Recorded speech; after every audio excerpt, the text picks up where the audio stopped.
ஏறக்குறைய 2010 ஆண்டு சில சூழ்நிலைகளின் வழியே கடந்து சென்ற போது ஆண்டவருடைய சமூகத்தில் வேதத்தின் மூலமாய் இந்த சத்தியங்களை அறிந்து கொள்ள உதவி செய்தார். இந்த சத்தியங்கள் அந்த பாதையை கடப்பதற்கு எனக்கு உதவியாக இருந்தது. அதனால் இது என் இரத்தத்தோடு கலந்து விட்டது. என்னோட ஒன்றரை கலந்த வார்த்தைகள் சத்தியம் எதுன்னு சொல்லுவேன். 2010 அப்படிப்பட்ட ஒரு ப்ரெஷரைஸ்ட் சிச்சுவேஷன் நடுவில் போகும்போது கர்த்தர் கற்றுத்தந்து என்னை விடுவித்த காரியங்கள் அது யாருடைய வாழ்க்கையில் இருந்து அப்படின்னா, அன்னாளினுடைய வாழ்க்கையிலிருந்து சத்தியங்களை கற்றுக்கொள்ள, அதை மற்றவர்களுக்கு போதிக்க கர்த்தர் கிருபை தந்தார். எனக்கு அருமையானவர்களே, அன்றைக்கு நான் 2010 ஆண்டு சொன்ன காரியம், நம்முடைய வாழ்க்கையில் போராட்டங்கள் இல்லை என்பது கிடையாது, பிரச்சனைகள் வரும். அந்த பிரச்சனைகளின் நடுவே நான் எப்படி செயல்படுகிறேன் அதுதான் மிக மிக முக்கியம் என்கிற தலைப்பிலே நான் உங்களோடு கூட ஆண்டவருடைய வார்த்தைகளை பகிர்ந்து கொண்டேன். இன்றைக்கும் அதே காரியங்களை நான் மீண்டும் உங்களுக்கு சொல்ல வாஞ்சிக்கிறேன். எனக்கு அருமையானவர்களே, பிரச்சனைகளின் நடுவே நாம் செல்லும்போது, அழுத்தங்களின் நடுவே செல்லும்போது நம்முடைய செயல்பாடுகள் மிக மிக முக்கியம், மிக மிக முக்கியம். ஏன் அப்படின்னா, under pressure our character is revealed. ஆங்கிலம் தெரிஞ்ச தம்பிமார், படிக்கிற தங்கச்சிமார் எழுதி வச்சுக்கோங்க. Under pressure our character is revealed. நம்முடைய வாழ்க்கையில் அழுத்தங்கள் வரும்போது தான் நம்முடைய உண்மையான சுவாபம் என்ன என்கிறது வெளிப்படும். நான் ஆவிக்குரியவனாக இருக்கிறேனா அல்லது மாம்சத்துக்குரியவனாக இருக்கிறேனா, நான் இந்த உலகத்துக்கு உரியவனாக இருக்கிறேனா அல்லது தேவனுக்குரிய ஒரு மனிதனாக நான் இருக்கிறேனா, என்னுடைய செயல்பாடுகள் எப்படிப்பட்டதாக இருக்குது, என்னுடைய சுவாபங்கள் எப்படிப்பட்டதாக இருக்குதுங்கிறது நல்ல நிலைமையை விட சில அழுத்தங்களின் நடுவே செல்லும்போது தான் நம்முடைய உண்மையான சுவாபம் என்ன என்பதை நாம் அறிந்து கொள்ள முடியும். அப்பொழுது தான் உண்மையான நம்முடைய சுவாபம் என்ன என்பது வெளிப்படும், கேரக்டர் என்னங்கிறது. ஸோ எனக்கு அருமையானவர்களே, மீண்டும் இந்த வார்த்தைகளை நான் உங்களோடு கூட பகிர்ந்து கொள்வதற்கு காரணம், நம்முடைய வாழ்க்கையில் ஏதோ சத்தியங்களை கேட்டோம் அப்படியே நம்ம அதை அறிஞ்சிக்கிட்டோன்னு இல்லை, கேட்ட சத்தியங்களின்படி நம்ம வாழணும். அதற்கு ஏற்ற வளர்ச்சி, ஆவிக்குரிய வளர்ச்சியும் முதிர்ச்சியும் நமக்குள்ளே காணப்பட்டு கொண்டே இருக்கணும். ஹல்லேலூயா. சத்தியத்துக்கு ஏற்ற வளர்ச்சி, ஆவிக்குரிய வளர்ச்சி. ஆவிக்குரிய வாழ்க்கையில் நீங்களும் நானும் வளர்கிறவர்களாக இருக்கணும். இது அண்டன், ஜெகன், ரீகன், அம்மா இவங்களுடைய ஊழியர்களுடைய விருப்பம் மாத்திரம் அல்ல, இது தேவனுடைய விருப்பமாக இருக்கிறது. ஆமென். சபை வளர வேண்டும், ஆவிக்குரிய காரியங்களில் வளர வேண்டும் என்பது தேவனுடைய விருப்பம், இருதய வாஞ்சையாக இருக்கிறது. இதை நீங்கள் வேதத்திலே நீங்கள் வாசித்து அறிந்து கொள்ளலாம். ஸோ அந்த ஒரு வாஞ்சையோடு கூட இந்த வார்த்தைகளை நான் உங்களோடு கூட பகிர்ந்து கொள்ள வாஞ்சிக்கிறேன். அன்னாளின் வாழ்க்கையிலிருந்து நாம் கற்றுக்கொள்ளும் ஆவிக்குரிய சத்தியங்கள், அன்னாளின் வாழ்க்கையிலிருந்து நாம் கற்றுக்கொள்ளும் ஆவிக்குரிய பாடங்கள். முதல்ல அன்னாளினுடைய வாழ்க்கையில் அவள் சந்தித்த போராட்டம் என்னங்கிறது நமக்கு தெரியும். அவளுடைய வாழ்க்கையில் வந்த அழுத்தம் என்னங்கிறது தெரியும். 1வது அதிகாரம், 1 சாமுவேலின் புஸ்தகம் 1வது அதிகாரம் 5, 6, 7 வசனங்களை நாம் வாசிப்போம். அன்னாளை சிநேகித்தபடியினால் அவளுக்கு இரட்டிப்பான பங்கு கொடுப்பான். கர்த்தரோ அவள் கற்பத்தை அடைத்திருந்தார். கர்த்தர் அவள் கற்பத்தை அடைத்தபடியினால் அவளுடைய சக்களத்தி அவள் துக்கப்படும்படியாக அவளை மிகவும் விசனப்படுத்துவாள்.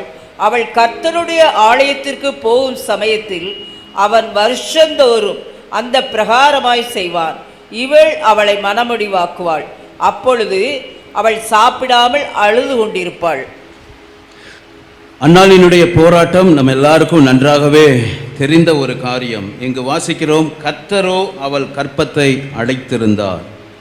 அதனால் நடந்த காரியங்கள், அவள் சக்களத்தி அவள் துக்கப்படும்படியாக அவளை மிகவும் விசனப்படுத்துவாள். 7வது வசனத்தில் வாசித்தோம், இவள் அவளை மனமடிவாக்குவாள். அப்பொழுது அவள் சாப்பிடாமல் அழுது கொண்டிருப்பாள்.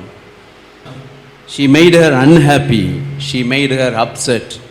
அவளை சந்தோஷம் இல்லாமல் மாற்றுறது, துக்கமாக மாற்றுறது, அப்செட் ஆக்குறது, அவளை வேடிக்கையாக மாற்றுறது, மேட் ஃபன் ஆஃப் ஹர், அவளை குறித்து கேலியாக பேசுகிறது. இன்னொரு ஆங்கில மொழிபெயர்ப்பில் ஸ்காஃபிங் அண்ட் லாஃபிங் அப்படின்னு இருக்குது. அவளை ஏளனம் செய்து பரிகசித்து எள்ளி நகையாடினாள், நகைத்தாள் அப்படின்ட்டு. ஸோ அவளை பரியாசம் பண்ணினாள். ஸோ இது அன்னாள் போன ஒரு பாதை, பெண்ணினால் மூலம் நடந்த ஒரு காரியம். குடும்பத்தில் கர்த்தர் அவருடைய கற்பத்தை அடைத்திருந்தார். ஸோ பழைய ஏற்பாட்டு காலத்தில் பிள்ளை இல்லைங்கிறது இப்பவும் சரி, பிள்ளை இல்லைன்னா அது சாதாரணமான ஒரு விஷயம் அல்ல. அதிலும் குறிப்பாக பழைய ஏற்பாட்டு காலத்தில் அது நிந்தையாக சாபமாக கருதப்பட்ட காரியம். இப்படிப்பட்ட சூழ்நிலையில் வருஷந்தோறும் இவங்க தேவனுடைய ஆலயத்துக்கு செல்லும் போதெல்லாம் இந்த சம்பவம் தொடர்ந்து நடந்து கொண்டே இருந்தது. கர்த்தருடைய ஆலயத்தில் இப்படிப்பட்ட காரியங்கள் நடந்து கொண்டே இருந்தது. ஒரு பக்கம் எல்கானா அன்னாளினுடைய துக்கத்தை மறைக்கிறதற்கு, பிள்ளை இல்லைங்கிற காரியத்தை மறைக்கிறதற்கு எதெல்லாமோ செஞ்சு பார்க்குறாரு. ஆனால் இன்னொரு பக்கம் அதே துக்கத்தை அதிகரிக்கும்படியாக பெண்ணினால் காரியங்களை செய்கிறத நம்ம பார்க்குறோம். இதே போல் 2 வகையான மனிதர்களும் நம்முடைய வாழ்க்கையில் இருப்பார்கள்.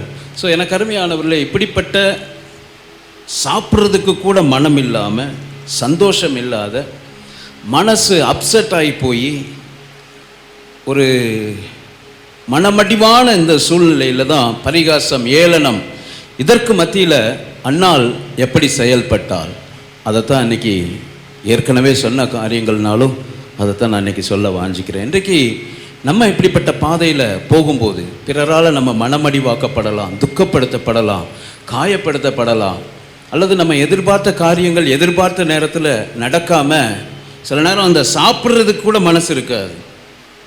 இந்த சூழ்நிலைகளில் நம்ம எப்படி செயல்படுறோம்? உலகத்தார் என்ன செய்கிறாங்க? இப்படிப்பட்ட சூழ்நிலையில் உலகத்தார் என்ன செய்கிறாங்க? தற்கொலை பண்ணிக்கிறாங்க, சாவை தேடிக்கிறாங்க, இல்லைன்னா அது கொலையில் போய் முடியுது, சண்டையில் முடியுது. ஆனால் தேவனுடைய பிள்ளைங்க அப்படி இருக்கக்கூடாது. கடந்த வாரத்தில் நான் கேட்ட அதே கேள்வியை கேட்குறேன்.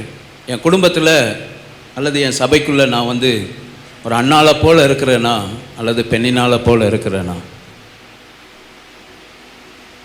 வாழ்க்கையில் எல்லாருக்கும் பிரச்சனை உண்டு, வாழ்க்கையில் எல்லாருக்கும் துன்பங்கள் காரியங்கள் உண்டு. என் வாழ்க்கையில் நான் எப்படி செயல்படுறேன்? அண்ணாளை போல் துக்கத்தின் பாதையில், மனமடிவின் பாதையில், அழுத்தங்களின் நடுவில் நான் செயல்படுறேன்னா, அல்லது பெண்ணினால் போல மற்றவர்களுக்கு துக்கத்தை கொடுக்குற, மனமடிவாக்குகிற, எள்ளி நகையாடுகிற ஒரு நபராக காணப்படுறேனா? ஒரு அன்போடு கூட நான் பயப்பட வேண்டிய ஒரு காரியத்தை எச்சரிக்கையாகவே நான் சொல்கிறேன். அன்னாலை போல காணப்பட்டு விடுவோம், பெண்ணினாலை போல காணப்பட்டு விடாதபடிக்கு எச்சரிக்கையாக இருப்போம். யார் இந்த பெண்ணினால்?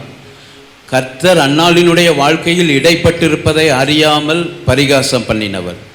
கர்த்தர் அன்னாளினுடைய வாழ்க்கையில் குறுக்கிட்டு செயலாற்றுவதை அறியாமல் பேசின பெண்ணினால் நபர். ஸோ அதனால் மற்றவர்களை நம்ம பேசும்போது மிக கவனமாக காணப்படுவோம். என் வாழ்க்கையில் ஜாக்கிரதையை உண்டு பண்ணின காரியம் அப்படின்னு நான் உண்மையாக நான் சொல்லுவேன் ஆண்டவருக்கு முன்பாக. பிறருடைய துன்பங்கள், பிறருடைய கஷ்டங்களை பார்த்துட்டு ஈஸியாக என்ன செஞ்சிடக்கூடாது, பேசிடக்கூடாது.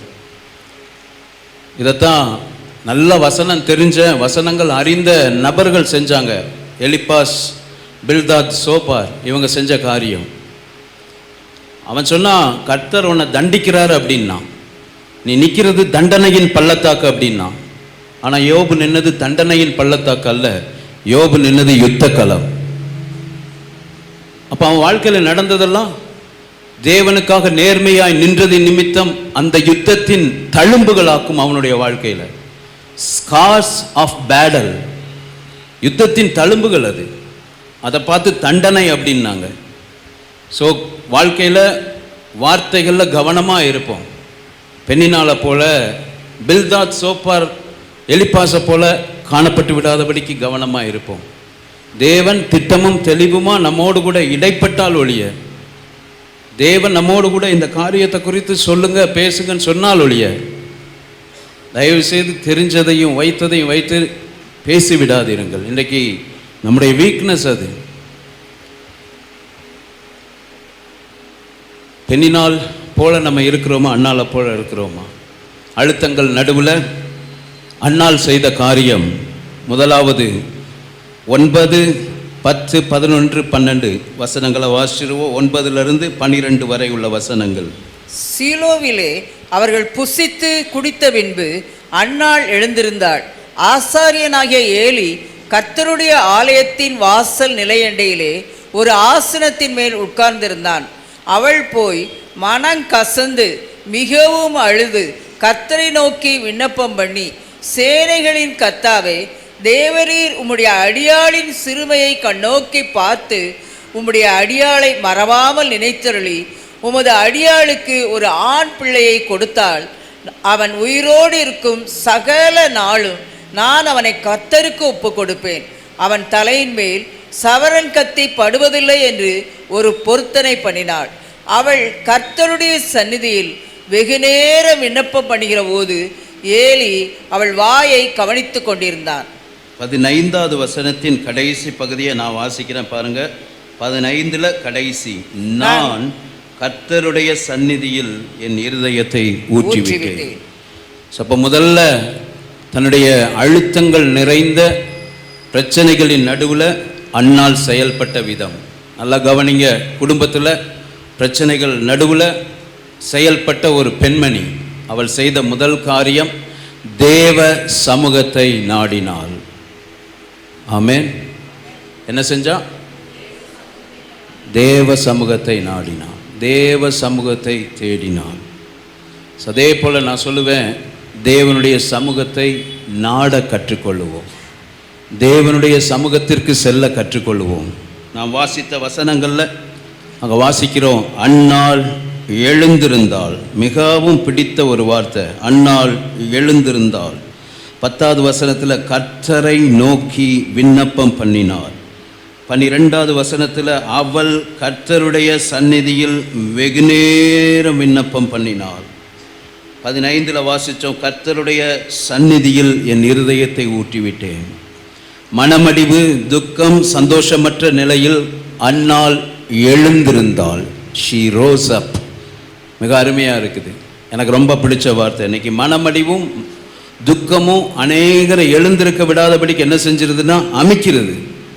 ஆனால் மனமடிவும் துக்கமும் அன்னாள் ஆண்டவருடைய சமூகத்திற்கு செல்ல எழுந்து செயல்படுவதற்கு தடை செய்யவில்லை. அன்னாள் எழுந்தால் தேவ சமூகத்திற்கு அவள் சென்றாள். கர்த்தரை நோக்கி விண்ணப்பம் பண்ணினாள், வெகுநேரம் விண்ணப்பம் பண்ணினாள். எப்படிப்பட்ட சூழ்நிலையில் அவள் சென்றாள்? மனமகிழ்ச்சியின் நேரம் அல்ல, மனமடிவின் நேரம். எனக்கு அருமையானவர்களே, வாழ்க்கையில் பெயின்ஃபுல் சிச்சுவேஷன், வேதனை மிகுந்த காரியங்கள் வரும்போது 2 வகையாக நம்ம அதை பயன்படுத்திக்கலாம்.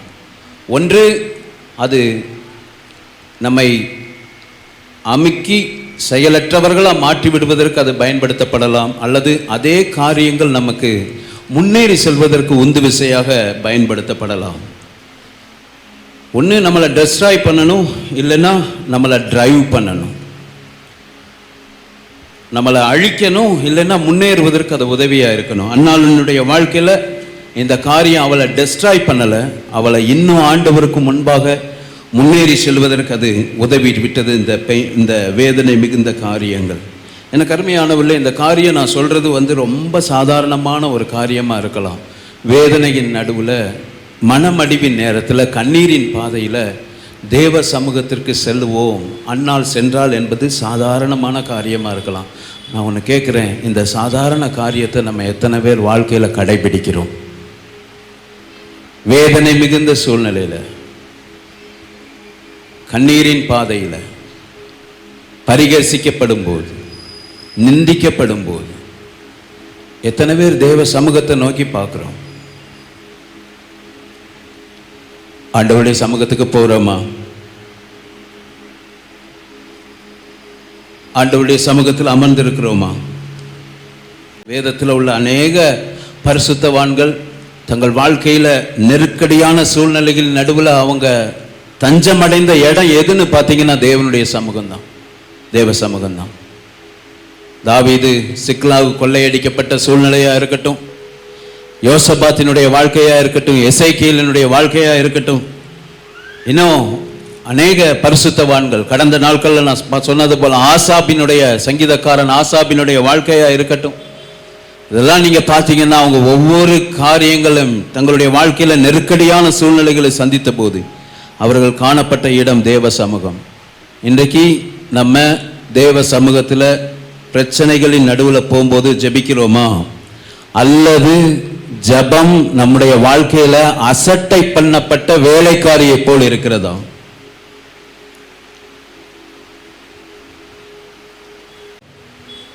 ஆண்டவராகிய இயேசு கிறிஸ்து தன்னுடைய வாழ்க்கையில மரணத்துக்கு ஏதுவான துக்கம், வியாகுலம் அவரை ஆட்கொண்ட போது அவர் இருந்த இடம் கெத்செமனே தோட்டத்திலே பிதாவுக்கு முன்பாக முழங்கால் படியிட்டு இருந்தார். 1 மணி நேரம், 2 மணி நேரம் அல்ல, 3 மணி நேரங்கள் ஆண்டவருடைய சமூகத்தில் அவர் பிதாவிற்கு முன்பாக நின்றார். இன்றைக்கு நல்லா கவனிங்க, பிரச்சனைகளோடு நம்ம இருக்கிறோம், குடும்பங்களில் பிரச்சனைகளோடு இருக்கிறோம், கணவன் மனைவி உறவுல பிரச்சனைகளோடு இருக்கிறோம், பல காரியங்களில் நெருக்கத்தில் இருக்கிறோம். இவங்க உதவி செஞ்சிட மாட்டாங்களா, அவங்க உதவி செஞ்சிட மாட்டாங்களான்னு நாடுறோம். ஜெபிக்கிறோமா? அவங்களுக்கு சொல்கிறேன், தேவனுக்கு முன்பாக முழங்கால் படியிட கற்றுக்கொள்ளுங்கள். தேவ சமூகத்திலே போய் அன்னாலை போல வெகு நேரம் அமர்ந்திருக்க கற்றுக்கொள்ளுங்கள். என் இருதயத்தையும் ஊற்றிவிட்டேன் என்று சொல்லக்கூடிய அளவுக்கு உங்களுடைய ஜெப நேரங்கள் காணப்படட்டும். தேவ சமூகத்தில் என் இருதயத்தை ஊற்றிட்டேன், கர்த்தருடைய சந்நிதியில் என் இருதயத்தை ஊற்றிட்டேன்னு சொல்லக்கூடிய அளவுக்கு உங்கள் ஜெப நேரங்கள் காணப்படட்டும். தேவ சமூகத்திலே சென்று அமர்ந்திருங்கள். அன்னாள் ஜெபித்தாள். யார் இப்படி ஜெபிப்பாங்க அப்படின்னா, தேவன் மாத்திரமே இந்த காரியங்களை செயலாற்ற முடியும் என்பதை அறிந்தவர்களே அவர்கள் ஜெபிக்கிறவர்களாக இருப்பார்கள். ஹல்லேலூயா. Because prayer opens the door for God to work in your life. தேவன் நம்முடைய வாழ்க்கையிலே கிரியை செய்வதற்கு ஜெபமே வழிகளை திறக்கிறதா இருக்கிறது. ஆமென். ஜெபம் ஏன் ஜெபம் இல்லாம ஆண்டவர் செய்ய மாட்டாரா? தேவன் அவருக்கென்று நியமித்த பிரமாணம் அதுதான். ஜெபிக்கும் போது தன்னுடைய பிள்ளைகளுடைய வாழ்க்கையில் அவர் கிரியை செய்கிறவராக இருக்கிறார். ஜெபத்தை கேட்டு செயலாற்றுகிற ஆண்டவராக இருக்கிறார். தேசத்துக்கு சேமம் வேணும்னாலும் ஜெபிக்கணும்னு ஆண்டவர் எதிர்பார்க்கிறார். தேசத்தை அழிக்காதபடி காக்கணும்னாலும் திறப்புல நிற்கிற மனிதன் காணப்படணும்னு ஆண்டவர் எதிர்பார்க்கிறார். அதனால ஜெபம் நம்முடைய வாழ்க்கையில தேவன் கிரியை செய்வதற்கு அது வழிகளை உண்டாக்குகிறதா இருக்கிறது. இந்த காலை வேளை இது ஒரு சாதாரண காரியமா இருந்தாலும் இதை அற்பமா எடுக்காதீங்க. உங்களுடைய வாழ்க்கையில நெருக்கடியான சூழ்நிலைகளின் நடுவே முழங்காலில் நிற்க கற்றுக்கொள்ளுங்கள். ஆமென். வாலிப தம்பிமார், தங்கச்சிமார், நல்லா கவனிங்க. வாழ்க்கையில் எதிர்பார்த்த காரியங்கள் நிகழாத பட்சத்தில் நீ தேவனுடைய சமூகத்தில் முழங்கால் படியிட கற்றுக்கொள். ஹல்லேலூயா. அது உனக்கு மிகுந்த ஆசீர்வாதத்தை கொண்டு வரும், பெரிய மாற்றத்தை உங்களுடைய வாழ்க்கையில் கொண்டு வரும். அன்னாள் ஜெபித்தாள், தேவ சமூகத்திலே இருதயத்தை ஊற்றினாள். இப்படி தேவனுடைய வார்த்தையில் நிறைய பேர் நம்ம பார்க்க முடியும். ஸோ முதல் காரியம், தேவனுடைய சமூகத்தை நாட கற்றுக்கொள்ளுவோம். ஸோ தேவனுடைய சமூகத்துக்கு சென்ற அன்னாள்கிட்ட இருந்து 2வது காரியமாக நம்ம கற்றுக்கொள்கிற காரியம் 13, 14, 15, 16 வசனங்களை வேகமாக நம்ம வாசிப்போம். அன்னாள் தன் இருதயத்திலே பேசினாள், அவளுடைய உதடுகள் மாத்திரம் அசைந்தது, அவள் சத்தமோ கேட்கப்படவில்லை. ஆகையால் அவள் வெறித்திருக்கிறாள் என்று ஏலி நினைத்து அவளை நோக்கி, நீ எதுவரைக்கும் வெறித்திருப்பாய்? உன் குடியை உன்னை விட்டு விலக்கு என்றான். அதற்கு அன்னாள் பிரதித்தரமாக, அப்படியல்ல என் ஆண்டவனே, நான் மன கிளேசமுள்ள ஸ்திரீ, நான் திராட்சை ரசமாகிலும் மதுவாகிலும் குடிக்கவில்லை. நான் கர்த்தருடைய சந்நிதியில் என் இருதயத்தை ஊற்றிவிட்டேன். உம்முடைய அடியாளை பேலியாளின் மகளாய் எண்ணாதேயும். மிகுதியான விசாரத்தினாலும் கிளேசத்தினாலும் இந்நேரம் மட்டும் விண்ணப்பம் பண்ணினேன் என்றாள். ஊழியக்காரரும் அன்னாலும் பேசிக்கொள்றாங்க. ஜெபித்த அன்னாலும் ஊழியக்காரரும் இங்கே பேசிக்கிறாங்க. ஊழியக்காரர் அங்கே பார்க்குறாரு, அந்த அம்மா ஆலயத்தில் உட்கார்ந்துருக்கிறத பார்த்துட்டு தவறாக புரிஞ்சுக்கிறார். என்ன புரிஞ்சுக்கிறாரு? வெறித்திருக்கிறாள், குடித்திருக்கிறாள்னு நினைக்கிறாங்க. இதே போல் நான் சொல்லுவேன், அன்னைக்கு சொன்னதை தான் சொல்கிறேன், நீங்கள் போகிற பாதையை உங்களுடைய ஊழியக்காரர்கள் கூட புரிந்து கொள்ள முடியாது. ஆமென். சில நேரங்களில் ஊழியர்கள் கூட புரிந்து கொள்ள முடியாது. அவங்க பார்க்கறதின் அடிப்படையில் கூட தீர்மானிக்கலாம். இங்கே ஏலி அண்ணாவை பார்த்துட்டு சொன்னார், எது வரைக்கும் குடிச்சிருப்ப அப்படின்னு. ஆனால் நடந்தது என்னன்னா, அந்த அம்மாவினுடைய பிரதியுத்தரம் அவளுடைய இருதயத்தை காண்பிக்கிறதா இருக்கிறது. ஏமா இவ்வளோ நேரம் குடிச்சிருக்கிற, குடியை விட்டு விலகு அப்படின்னு சொன்ன உடனே அன்னாளினுடைய பிரதியுத்தரம் மிக ஜென்டலாக இருந்தது, ரொம்ப நல்லா இருந்தது. நாம் அந்த இடத்துல அண்ணாலை போல உட்கார்ந்துருந்து ஏலி அப்படி பேசியிருந்தா நம்ம என்ன செய்வோம்? என்ன ஆமோஸ் பிரதர் குடிச்சிட்டு வந்திருக்கீங்களா அப்படின்னா எப்படி இருக்கும்? என்ன செய்வோம்? ஏலிய உண்டு இல்லைன்னு ஆக்கிட்டு தான் வெளியே வருவோம். எப்படி நீ கேட்கலாம் என்னைய? ஏலியவும் அந்த அம்மா பேசலை, தான் குடும்பத்தில் நடந்த பிரச்சனையையும் சொல்லலை. உண்மையிலே நான் இருந்திருந்தேன்னா ஓன்னு அழுதுருப்பேன். ஏலி பாஸ்டர்னு வச்சுக்கிடுவோம், பாஸ்டர் என்ன நடந்துச்சு தெரியுமா வீட்டில் அப்படின்ட்டு. ஒன்றும் சொல்லலை. அவள் என்னை எப்படி பேசுகிறா தெரியுமா, அப்படி பேசுகிறா தெரியுமான்னு பெண்ணினால குறித்து ஒரு வார்த்தை கூட வரலை. காயப்படுத்தப்பட்ட நிலைமையில வந்து நிற்கிறா. அவளை குறித்து எந்த வார்த்தையும் இல்லை. எதை காண்பிக்குது? அவளுடைய இருதயத்தை காண்பிக்குது. காயப்படுத்தப்பட்ட அன்னாள் கசப்பு கொள்ளவில்லை. ரெண்டாவது காரியமாக நான் சொல்லுவேன், வாழ்க்கையில் கசப்பு வேண்டாம். வாழ்க்கையில் கசப்பு வேண்டாம். இதை நான் பிரசங்கம் பண்ணுறது எளிது, வாழ்வது பேசுவதை போன்று எளிது கிடையாது.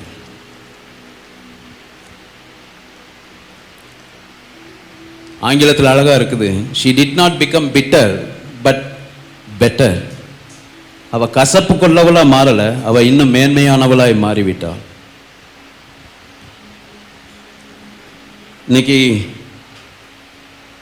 நம்ம தவறாக புரிந்து கொள்கிறவர்கள் அல்லது நம்மை காயப்படுத்துகிறவர்கள் நடுவே நம்முடைய செயல்பாடுகள் எப்படி இருக்குது? ஒரு வார்த்தை கூட பெண்ணினால குறித்து பேசலை, ஒரு வார்த்தை கூட. இன்னைக்கு உங்கள் வீட்டுக்கு வந்துட்டா போதும், நீங்கள் உங்கள் கணவரை குறித்து சொல்கிற காரியம், உங்கள் மனைவியை குறித்து சொல்கிற காரியம் ப்ளசண்ட்டாக இருக்குதா? கேட்கக்கூடிய அளவில் இருக்குதா? எத்தனை பேர் சொல்ல முடியும், எங்களை காயப்படுத்துகிறவங்க மேலே எங்களுக்கு கசப்பு இல்லை? எத்தனை பேர் தேவனுடைய சமூகத்தில் நேர்மையாக நம்ம சொல்ல முடியும்?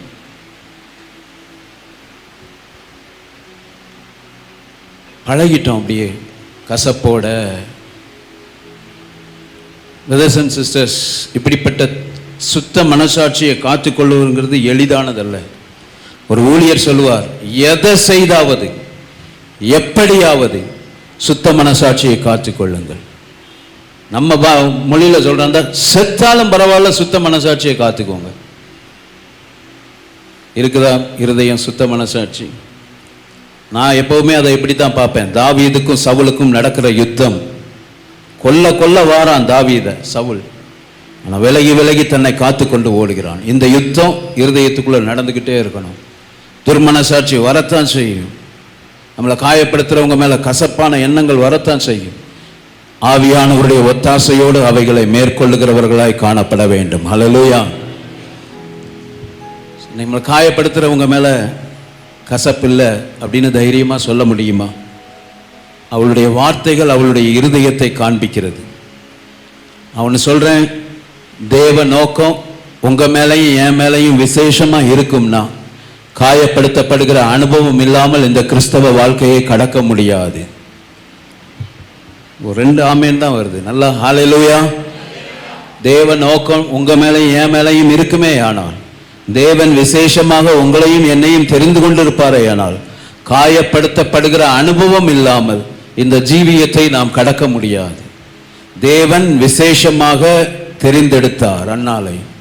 அதனால் அந்த பாதையில் அவள் நடக்க வேண்டியது இருந்தது. உடைக்கப்பட்டாள், காயப்படுத்தப்பட்டாள். ஆனால் அப்படிப்பட்ட பாதையில் செல்லும்போது யார் மீதும் அவளுக்கு கசப்பில்லை.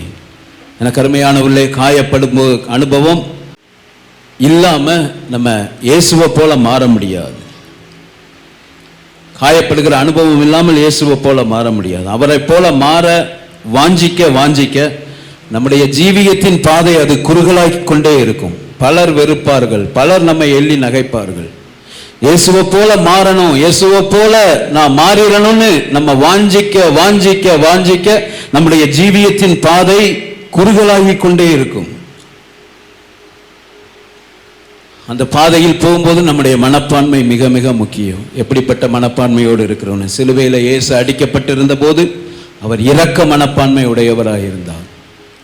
பெண்ணினால குறித்த எந்த ஒரு கசப்பான காரியங்களும் இல்லை.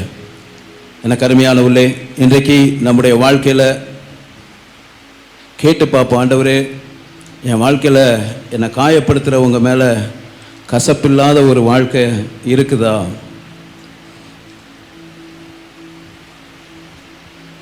யாராவது என்கிட்ட பேசிட்டாங்கன்னா அவங்கக்கிட்ட என் பிரதியுத்தரம் எப்படி இருக்குது? அது ஊழியராக கூட இருக்கலாம், ஊழியராக கூட இருக்கலாம்.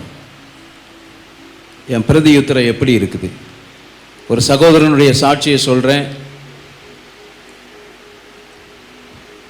2 பேருடைய சாட்சியை சொல்ல முடியும். ஒருத்தர் ஊழியக்காரர், ஒருத்தர் சாதாரணமான ஒரு சகோதரர். எங்களை மேன்மைப்படுத்துறதுக்காக இதை சொல்லலை, ஆனால் அவங்களுடைய நல்ல மனதுக்காக நான் ஆண்டவருக்கு நன்றி செலுத்துகிறேன். அவங்க சில காரியங்கள் அறியாமல் செஞ்சாலும் அவங்க செஞ்ச அவங்களுடைய மனதை பார்க்குறேன். ஒரு சகோதரன் ஏதோ ஒரு காரியத்தை அவருக்கு ஒரு வருத்தம் வந்துருச்சு. நான் பிரதரை சரியாக நான் காண்டாக்ட் பண்ண முடியல, பேச முடியலன்னதும் அவர் என்கிட்ட ஒப்புரவாக எடுத்த பிரயாசம் நான் இதுவரைக்கும் யார்ட்டையும் சொன்னதில்லை. ஒரே ஒரு சகோதரன்ட்ட மாத்திரம் சொல்லியிருக்கிறேன். இங்கே தான் இருக்கிறாங்க. என்னை காயப்படுத்தலை, வேதனைப்படுத்தலை. ஆனால் அவருக்குள்ள ஒரு எண்ணம், ஐயோ இப்படி நடந்துட்டேனே, நான் சகோதரனை கொஞ்சம் நான் மதிக்காமல் போயிட்டேனோன்னு சொல்லிட்டு அவர் என்கிட்ட ஒப்புரவாகிறதுக்கு எடுத்த பிரயாசம் வெளியே சொல்ல முடியாது. இந்த இடத்துல தான் நடந்துச்சு. இங்கே தான் இருக்கிறாங்க. அதே போல் ஒரு ஊழியம் செய்கிற ஒரு சகோதரர் ஃபோனில் பேசினார். சாதாரணமாக பேசிக்கிட்டோம், பேசிலாம் முடிச்சு வச்சாச்சு, நல்லா ஃப்ரீயாக பேசிட்டு வச்சாச்சு. ஆனால் ஒரு மணி நேரம் கழித்து மறுபடியும் எனக்கு ஃபோன் பண்ணுறாரு. தப்பாக நினச்சிடாதீங்க, நான் ஏதோ உங்களை காயப்படுத்துகிற மாதிரி பேசிட்டேங்கிற ஒரு உணர்வு எனக்குள்ளே வருது, சாரி. ஒன்றுமே பேசலை, சாதாரணமாக பேசணும், ஃப்ரீயாக பேசணும். ஆனால் அவர் என்ன சொன்னார்னா, ஃபோன் பண்ணிவிட்டு, சாரி பிரதர், நான் உங்களை காயப்படுத்திட்டேன், இல்லை ஏதோ ஒன்று உங்களை பேசின மாதிரி எனக்குள்ள ஒரு உணர்வு, சாரி அப்படின்னார். அப்படிப்பட்ட சத்தியத்துக்கு நடுங்குகிற பாஸ்டருக்குள்ள சத்தியத்துக்கு நடுங்குகிற சகோதரர்களை சகோதரிகளை தேவன் நம்முடைய மத்தியில் வைத்திருப்பதற்காக கரங்களை தட்டி ஆண்டவருக்கு மகிமை செலுத்தும். ஆமென். அதே போல தான் சில ஊழியர்கள் பேசிக்கிட்டு இருக்கும்போது எதையாவது பேசிடுவோம். சில ஊழியங்கள் நடக்கிறதில்ல. இங்கே நம்முடைய பட்டணத்தில் ஒரு சீனியர் பாஸ்டர் இருக்கிறாரு. உடனே அவர் என்ன செஞ்சிருவார்னா, ஃபோன் பண்ணி, சாரி நான் கொஞ்சம் அதிகமாக பேசிட்டேன், நான் அது தப்பு தான், அது செஞ்சுருக்கக்கூடாதுன்னு சொல்லி ஒப்புரவாகிற காரியங்கள் பார்க்க முடியுது. இன்றைக்கி நம்முடைய மத்தியில் அப்படி இருக்குதா? எளிதாக எதனாலும் பேசிடுறோம், எதனாலும் காயப்படுத்துகிற மாதிரி பேசிட்டு என்ன செய்கிறோம்? அந்த மனசாட்சியை கிளியர் பண்ணுறதுக்கு நம்ம என்ன பண்ணுறோம்? பிறரை காயப்படுத்திட்டு காரியங்களை செஞ்சுட்டு, இல்லை நம்ம காயப்படுத்தப்பட்டுக்கிற அனுபவங்கள் இருந்ததுன்னா யார் மேலேயும் கசப்பில்லை, யார் மேலும் கசப்பில்லை அப்படிங்கிற மனநிலையில் வாழ முடியுமா? இருக்கிறோமா? எனக்கு அருமையானவர்களே, கசப்பு வேண்டவே வேண்டாம். ஒரு வசனங்களை நீங்கள் குறித்து வைத்து கொண்டு கூட நீங்கள் வீட்டில் சென்று வாசித்து பாருங்கள்.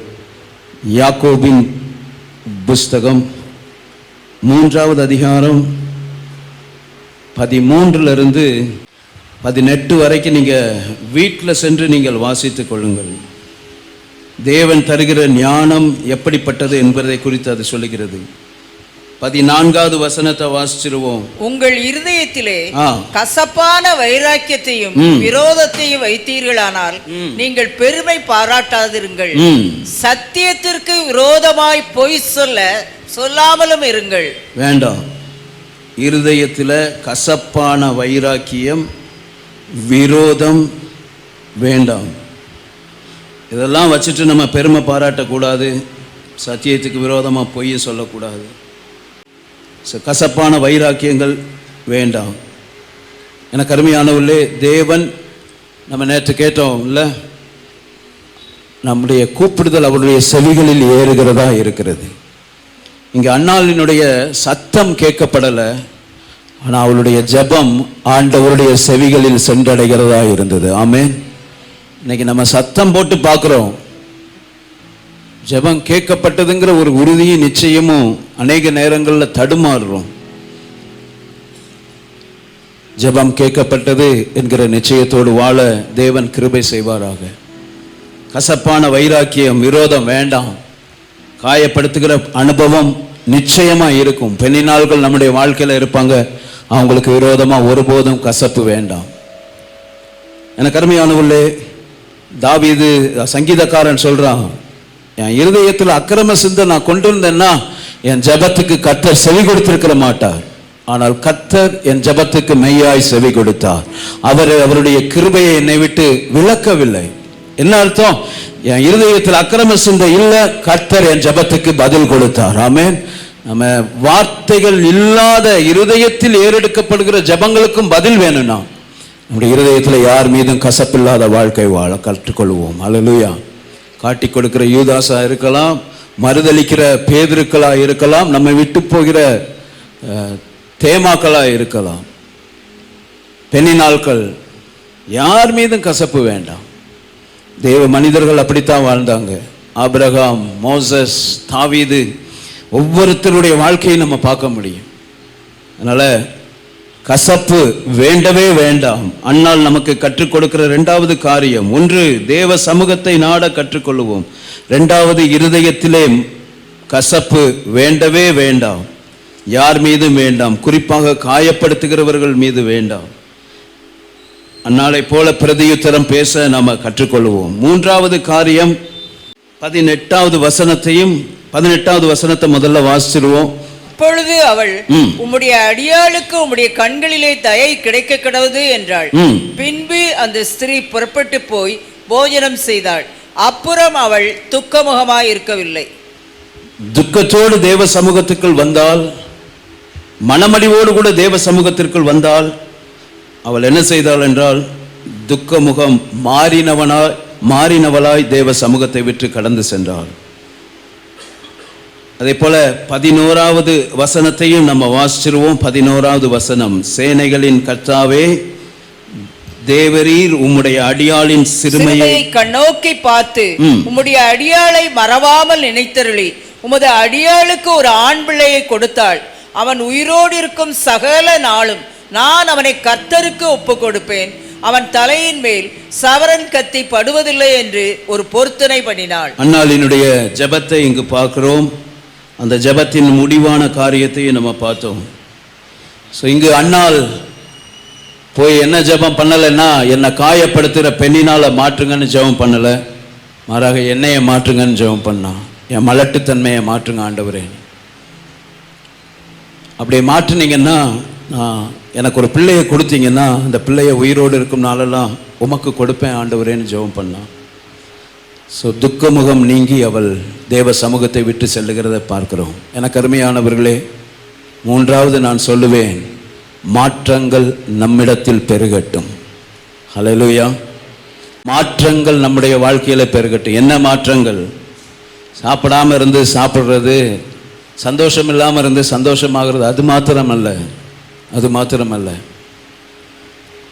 தேவனுக்கேற்ற அர்ப்பணம் அந்த ஜெப நேரத்தில் அன்னாளுக்குள்ளே உண்டாயிற்று. தேவனுக்கு ஏற்ற அர்ப்பணம் அந்த ஜெப நேரத்தில் தான் உண்டாயிடுச்சு. இன்னைக்கு ஜெபிக்கிறோம், பல காரியங்களுக்காக ஜெபிக்கிறோம்.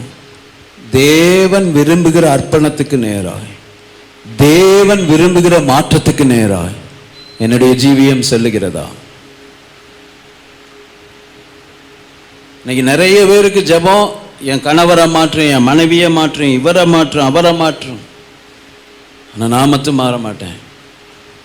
அவன் சொல்கிறேன், ஜெபிக்கிறவர்கள் அல்லது உண்மையாய் தேவ பிரசன்னத்தை அனுபவிக்கிறவர்கள், அவர்கள் தேவன் விரும்புகிற வண்ணமாய் அவர்கள் மறுரூபமாகிக் கொண்டே இருப்பார்கள். ஹல்லேலூயா. அவர்கள் மறுரூபமாகிக் கொண்டே இருப்பார்கள். தேவனுடைய பிரசன்னத்தை உண்மையாய் அனுபவிக்கிறவர்கள், ஜெபிக்கும் போது தேவ சமூகத்தை உண்மையாய் அனுபவிக்கிறவர்களுக்குள்ளே தேவன் விரும்புகிற அர்ப்பணங்களும் தேவன் விரும்புகிற மாற்றங்களும் அவருடைய வாழ்க்கையில பெருகிக் கொண்டே இருக்கும். அன்னாளினுடைய ஜெபம் பெனினாலை மாற்ற வேண்டும் என்பதல்ல, என்னை மாற்றும். தன்னுடைய நிலைமையை நன்றாக அறிந்திருந்ததுனால அவ யாரையும் அங்க ஸ்கேப் கோட்டா பயன்படுத்த விரும்பல, பலிக்கடாவை பயன்படுத்த விரும்பல. அவ ஜெபித்தா, என்னையே மாற்றும், எனக்கு ஒரு ஆண் பிள்ளையை தாரும் ஆண்டவரே, எனக்கு ஒரு ஆண் பிள்ளையை தாரும்.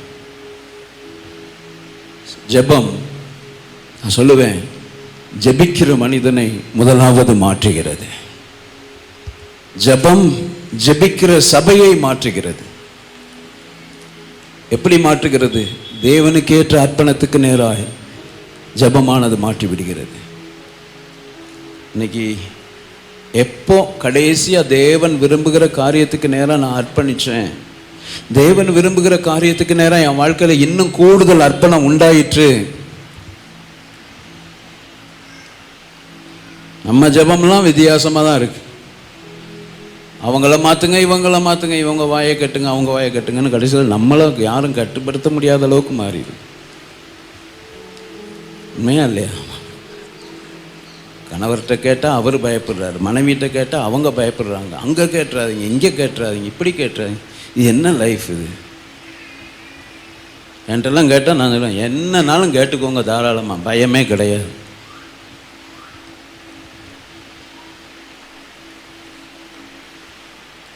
தேவனுக்கேற்ற அர்ப்பணம், தேவனுக்கேற்ற ஒப்பு கொடுத்தல் வாழ்க்கையில் பெருகி இருக்குதா?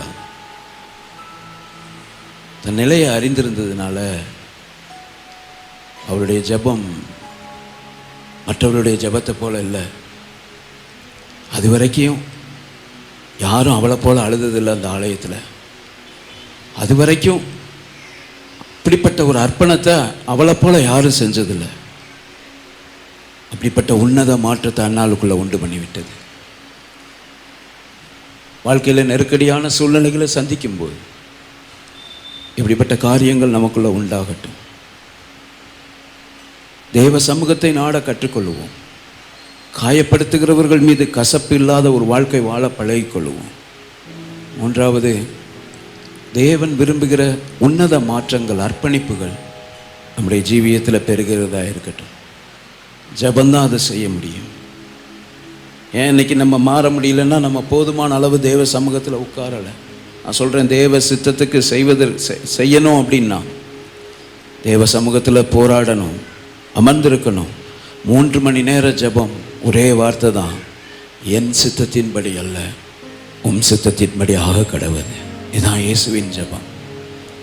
என் சித்தம் அல்ல உங்கள் சித்தம் ஆகட்டும், என் சித்தம் அல்ல உங்கள் சித்தம் ஆகட்டும். அர்ப்பணித்தார் சிலுவைக்கு இயேசு. ஸோ தேவன் விரும்புகிற அந்த மாற்றங்கள், அர்ப்பணிப்புகள் நம்முடைய வாழ்க்கையில் எப்போ நமக்குள்ளே உண்டாயிடுச்சு, சபைக்குள்ளே உண்டாகணும், நமக்குள்ளே உண்டாகணும். ஜெபம் ஜெபிக்கிற மனிதனை மாற்றிவிடும். எப்படி மாற்றிவிடும்? ஜெபத்தோடு அவன் நின்று விட மாட்டான், தான் ஜெபித்ததை நிறைவேற்றுகிற ஒரு மனிதனாக இருப்பான். இந்த பெண் என்ன பொருத்தனை பண்ணுனா அப்படின்னு யாருக்கும் தெரியாது, கணவருக்கு தெரியாது, பாஸ்டருக்கு தெரியாது, யாருக்கும் தெரியாது. ஆனால் அந்த ஏற்ற வேலை வந்தபோது அந்த பிள்ளை வளர்ந்து அவன் கொஞ்சம் பெரியவனான போது கொண்டு போய் ஆலயத்தில் விட்டு அவள் செஞ்ச காரியம் என்ன? பலி செலுத்தினாள். பலி செலுத்திட்டு என்ன தெரியுமா செஞ்சா? கர்த்தரை துதித்தாள். நீங்களும் நானும் எப்போ சாட்சி சொல்லுவோம்? நீங்களும் நானும் கர்த்தரை எப்போ துதிப்போம்? அன்னாளை தந்தார், அன்னாளை தந்தார், சாமுவேலை தந்தார், சாமுவேலை தந்தார், அல்லேலுயா அல்லேலுயாம்போம். அவ அப்படி இல்லை. சாமுவேலை தந்தார், சாமுவேலை உமக்கு தந்து விட்டேன் ஆண்டவரே, அப்படி சொல்லி ஆண்டவரை துதிச்சா. ஒன்று சொல்லட்டுமா? உண்மையாக ஜெபிக்கிற மனிதன் பதிலை அல்ல, அவன் தேவனை பற்றி கொள்ளுகிறவனாய் மாறிவிடுவான். Prayer gets hold of God, not answer. ஜெபிக்கிற மனிதன், உண்மையாக ஜெபிக்கிற மனிதன் தேவனை பற்றி கொள்ளுகிறவனாக இருப்பான ஒழிய பதிலை அல்ல. அவ கொண்டு வந்து சாமுவேலை கொடுத்துட்டு ஆண்டவரை துதித்தாள். இன்றைக்கு நமக்கும் இந்த பெண்மணிக்கும் எத்தனை வித்தியாசங்கள், எத்தனை வித்தியாசங்கள். தேவனுக்கேற்ற அர்ப்பணத்தை உடையவர்களுடைய வாழ்க்கையில் இப்படிப்பட்ட மாற்றங்களை நாம் பார்க்க முடியும். எனக்கு அருமையானவர்களே, மீண்டும் இந்த காரியத்தை நான் சொல்லியிருக்கிறேன்.